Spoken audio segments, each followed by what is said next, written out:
मामला ये है, पहले तो करप्शन का केस बनाया, वो साबित नहीं हुआ तो फिर मेरे ऊपर डाल दिया कि मैंने कोई पानी की बोतलों के अंदर बम बना बना के पुलिस वालों को ना सिर्फ मारे हैं बल्कि लोगों को भी दिए कि मारो पुलिस वालों को।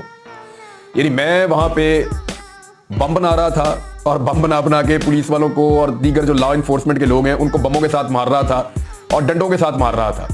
और अदालत में क्लेम ये किया गया कि मैंने कहीं पे कुछ चीजें बरामद भी करवा दी है। मैंने तो जज साहब के सामने ही पूछा, वो जो प्रोसिक्यूशन की टीम थी, मैंने कहा आपने मरना नहीं है, वो अल्लाह को जवाब नहीं देना आपने जाके। यानी ये कैसे हो सकता है कि आप यहां अदालत में खड़े होकर, इस जगह पे सच बोलना होता है, झूठी गवाही नहीं देनी होती, आप यहां पे खड़े होकर कह रहे हैं कि मैंने बम मारे और मैंने डंडे बरामद करवा दिए और चीजें आपने मेरे से बरामद भी कर ली हैं। How is it possible? मुझे तो जब गिरफ्तार किया गया इस केस के अंदर तो मेरे से एक लफ्ज भी इस दहशतगर्दी के बारे में या इस लड़ाई के बारे में पूछा ही नहीं गया। बहरहाल ये सारे झूठे मुकदमा थे, इनका जो अंजाम होना था, इससे पहले भी जो अंजाम होना था वही हुआ और अभी भी इन केसेस का जो अंजाम होना है वो सबके सामने है और जो इन केसेस की दुर्गत बनी है वो भी आपके सामने है। लेकिन ये सारा कुछ हो क्यों रहा है?